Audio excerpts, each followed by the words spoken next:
Artist को अपने audience के लिए बहुत रियल होना होता है। इस इंडस्ट्री में बहुत फेक लोग हैं। बिल्कुल अच्छा नहीं लगा उन्होंने मेरी वीडियो ली और फिर वो इंस्टाग्राम पे डाल दी। It was not right. जिसने भी किया था इट वाज नॉट राइट।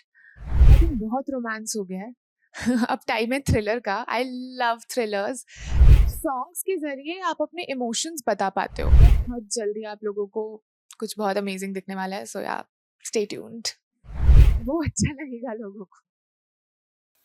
नया गाना गुड बाय माई सेल्फ काफी इमोशनल है। ये गाना आपके खुद से ब्रेकअप एक्सपीरियंस से इंस्पायर्ड है? Yes, I can say that.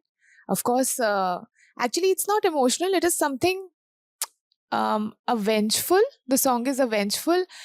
Again, avengeful is a very negative thing, but I feel that जब मैंने ये गाना लिखा था, मैंने और विभास ने जब ये गाना लिखा था, तो I wrote everything that I was feeling.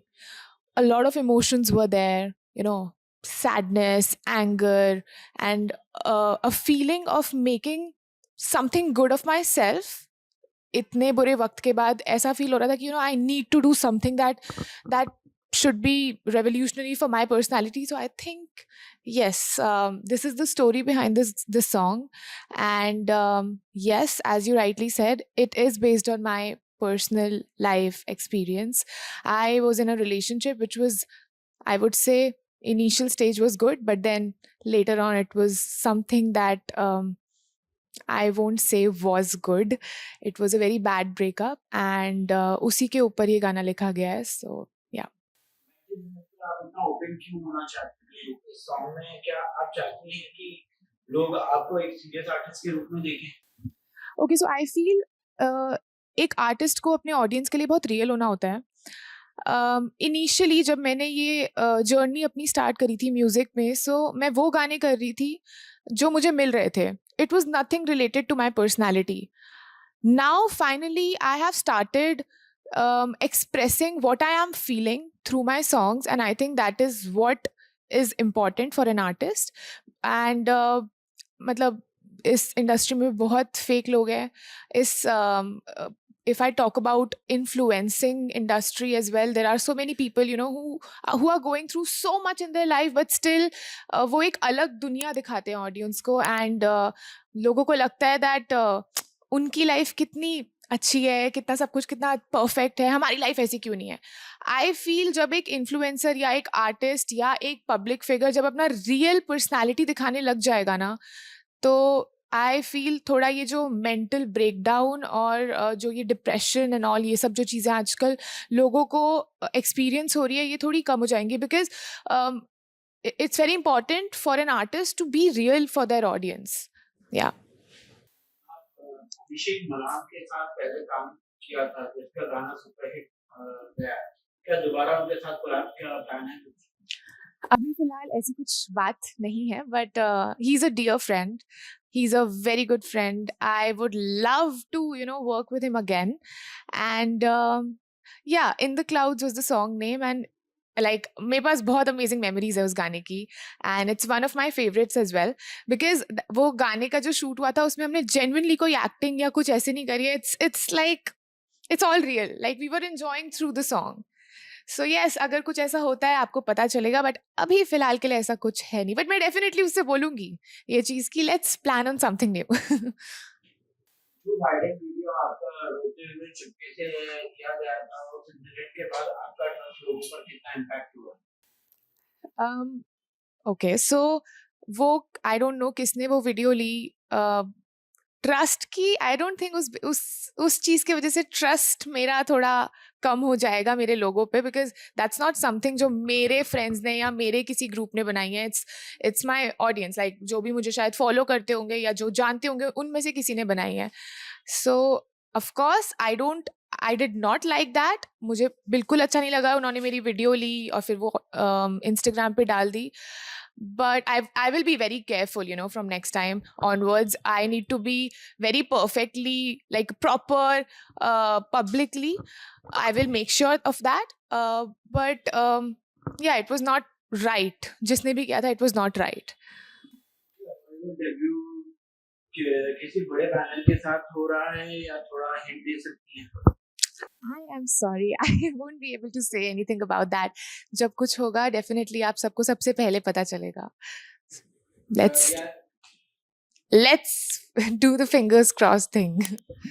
Reality show जैसे बिग बॉस या खतरों के खिलाड़ी का ऑफर्स आ रहे हैं, अगर आए तो क्या आप इंटरेस्टेड होंगे? ओके सो बिग बॉस का लास्ट ईयर कुछ चीज़ें चल रही थी बिग बॉस के बारे में, बट अभी फ़िलहाल के लिए I am not keen on doing any kind of reality show. That's not something that I resonate with. So अभी तो नहीं है, बट अगर कुछ ऐसी सिचुएशन आती है जहाँ पे मुझे लगता है that now is the time when I need to go to for a reality show, तो डेफिनेटली आई विल गो. के बारे में आपने कुछ पहले हिंट दिया था, तो क्या क्या जॉनर पसंद है आपको? यूजुअली रोमांटिक, थ्रिलर या कुछ और? आई थिंक बहुत रोमांस हो गया है. अब टाइम है थ्रिलर का. I love thrillers. सो ये डेफिनेटली अगर कुछ ऐसा ऑफर आता है जिसमें इट्स अ थ्रिलर स्टोरी, थोड़ा बहुत रोमांस भी ज़रूरी है, थोड़ा बहुत रोमांस चलता है, but I love like a pure thriller series. I would love to be a part of it. तो वायरल वीडियो लीक हुआ था बिना आपकी परमिशन के, तो आपके हिसाब से भी पब्लिसिटी स्टंट बन गया है या लोगों ने जेन्युइनली आपका दर्द समझा? जो लोग मेरे वेल विशर हैं उन्होंने मेरा दर्द समझा. मुझे बहुत मैसेजेस आए. मतलब मैं अपने दोस्तों को भी बता रही थी कि I am getting so many messages and it feels so good that there are so many people who literally care for me. मुझे काफ़ी अच्छा लगा. अब जिसको जिसको अब कुछ गलत सोचना है, गलत बात करनी है, तो अब मैं उनके लिए कुछ बोल नहीं सकती. मैं उनकी स्पोक्स पर्सन नहीं हूँ, बट या जो मेरे लिए केयर करते हैं उन्होंने मुझे बहुत मैसेजेस करे हैं. And till date they are asking me, are you good, are you fine, is everything okay? So like I'm thankful to those people and those fans of mine on social media. Industry में नए लोगों का break लेना industry में नए लोगों को break लेना मुश्किल होता है। क्या आपने नेपोटिज्म या कास्टिंग काउच जैसा प्रेशर फील किया है? नेपोटिज्म वाला नहीं. आई फील दैट अगर आप नेपोटिज्म की वजह से आपको एक प्रोजेक्ट मिल भी जाए, तो आजकल ऑडियंस बहुत वोकल हो गई हैं through social media. So like it will depend कि आपका करियर का ग्रोथ कितना रहेगा, आपके इंडस्ट्री में कितना टाइम आप रहोगे, वो आपके परफॉर्मेंस पे डिपेंड करता है eight the end of the day. So I mean अगर किसी को उनके पेरेंट्स की वजह से कुछ प्रोजेक्ट मिल रहा है, that's fine by me. After like at the end of the day it all depends on your talent, on your work, right? So I don't have any problem with that. And the next thing was nepotism, and the second thing was casting couch. so yes, so अभी मैं मुंबई में रह रही हूँ. मतलब I think हर एक actor, female actor, in fact आजकल तो मेल एक्टर्स के साथ भी this thing is there. Like हमने कभी ना कभी एट सम पॉइंट और the other we have experienced, not that like पूरा प्रॉपर ऐसा नहीं, बट हाँ किसी ने कुछ बोला, किसी ने कुछ कहा, तो of course we have experienced. So yeah तो क्या लगता है आजकल के ब्रेकअप सॉन्ग सिर्फ ट्रेंड के लिए बनाए जाते हैं या आपका गाना स्पेशली उस ट्रेंड से कितना अलग है?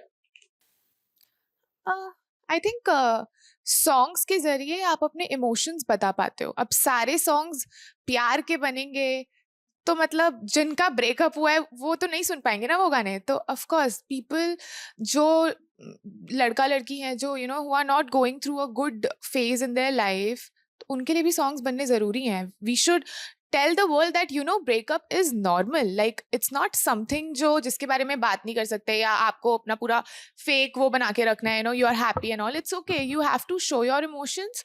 सो yeah that was exactly what my song says. से लिंक किया गया है, क्या इस तरह के लिंकअप आपके काम को ओवरशैडो करते हैं?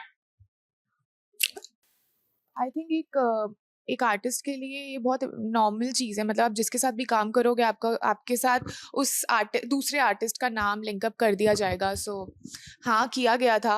अभिषेक मल्हान के साथ मेरा नाम linkup. We are very good friends, we know what it is, right? तो लोग तो कुछ भी बोलेंगे, लोगों का काम है कहना. आपके बॉलीवुड में एंट्री से पहले ही आपने हेडलाइन बना ली, क्या आप तो नेचुरली हो रहा है या पीआर स्ट्रेटेजी का हिस्सा है? Naturally I feel. इसमें क्या पीआर स्ट्रैटेजी होगी? क्या आप खुद को इन्फ्लुएंसर के रूप में देखती हैं या एक सीरियस परफॉर्मर के रूप में?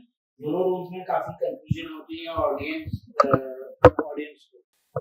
um, अभी तक मुझे आई थिंक वो बहुत जल्दी लोगों को दिखने वाला है, सीरियस परफॉर्मर वाला।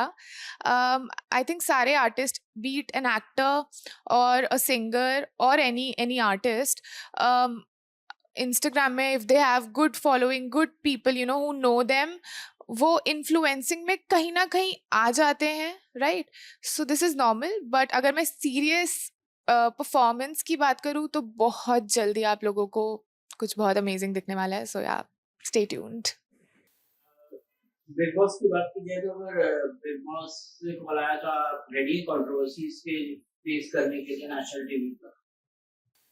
I'm not a person who gets into controversies, but I think so. I'm a very emotional girl, so I feel वो अच्छा लगेगा लोगों को। That's it. Big Boss is like, अगर आता है, if I feel that उस फेज में मुझे लगता है कि मेरे लिए एक रियलिटी शो इम्पोर्टेंट है, तो I will definitely do it. Last में एक ऑपरेशन सिंदूर जो हुआ था, कई बॉलीवुड के सेलिब्रिटीज इतना नहीं बोले उस ऑपरेशन के बारे में। यहाँ तक कि जब यूएस में ब्लैक लाइव मैटर्स का वो चला था तब यहाँ के सेलिब्रिटीज भी बोल रहे थे, बट जब ऑपरेशन सिंदूर होता था यहाँ के सेलिब्रिटी भी चुप के साथ रहे थे। तो क्या कहेंगे उसके बारे में? I think